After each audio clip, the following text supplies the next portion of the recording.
আর্য রাজনন্দিনীর চিরশত্রু ওই মহিলার খোঁজ পেয়ে গেল অপনা এবং আর্য সিংহ রায়। এবার ওই মহিলাকে রাজনন্দিনী নিজের হাতে শাস্তি দেবে আর্যর সামনে। তো বন্ধুরা, এই নিয়ে বিস্তারিত জানতে হলে ভিডিওতে লাইক দিয়ে পুরো ভিডিওটি দেখতে থাকো। শুরুতেই থাকছে অপনা যখন ওই শাড়ির টুকরোটা হাতে নিয়ে প্রমাণ করে ফেললো যে ওইখানে বদ্ধ করে যে তাকে বলেছিল রাজনন্দিনীকে খুন করেছে আর্যকে ছাড়বে না সেটা অন্য কেউ। আর তারপর থেকেই আর্য সিংহ রায় ঘরের মধ্যে যায় আর কিঙ্কর ঘরের মধ্যে সিসিটিভি ফুটেজের ওই মহিলাটাকে দেখতে পেয়ে আর্যকে দেখায়। আর অপনাও তখন চলে আসে, আর আসার পরেই অপনাও সিসিটিভি ফুটেজের ওই মহিলাটাকে দেখতে থাকে। কিন্তু তারপরই অপনা এবং আর্য দুজনে যখন মিল হয়ে যায় তখনই অপনাকে সামনে রেখে আর্য সিংহ রায় বলতে থাকে, আমিও এর শেষটা দেখতে চাই, আমিও দেখতে চাই কে বা কারা এত বড় ঘটনার পিছনে জড়িত।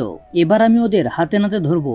আর তারপরেই দেখা যায় অপনাও প্রচন্ড রেগে যায়, ওই মহিলাটাকে যে করেই হোক ধরতে হবে। আর যেই কথা সেই কাজ, ওই মহিলাটা যখন বুঝতে পেরে যায় তার প্ল্যান কাজে লাগেনি, ঠিক তখনই নিজের ঘরে এসে ওই শাড়ির আঁচলটা ছিঁড়ে ফেলে এবং তার ফেসটা দেখানো হয়নি। কিন্তু তাতে কি, অপনা এবং আর্য সিংহ রায় ওই মহিলার সন্ধান পেয়ে যায়। সবার আগে মেঘরাজকে কিডন্যাপ করায়। মেঘরাজকে কিডন্যাপ করার পরই মেঘরাজের মুখ থেকে সত্যি কথা বের করার জন্য অপনা নিজেও চলে যায় এবং সাথে সাথে মেঘরাজকে এমন কথা বলে অপনার মধ্যে রাজনন্দিনী ঢুকে। তখন রাজনন্দিনীর কথা শুনে মেঘরাজ সমস্ত সত্যি কথাগুলো বলতে বাধ্য হয় এবং অনর্গল সবকিছু বলে দেয়, কে জড়িত, কে ওই মহিলা, কি চায়, আর্যর কেন ক্ষতি করতে চাইছে। তারপরে অপনা মেঘরাজের কথা অনুযায়ী ওই মেয়েকে খোঁজার জন্য ওই লোকেশনে চলে যায় এবং তাকে হাতে নাতে ধরেও ফেলে। এবং আর্য, কিঙ্কর, মেঘরাজ, অপনা সবাই থাকে সেখানে। ঠিক তখনই রাজনন্দিনীর আত্মা সবার সামনে চলে আসে।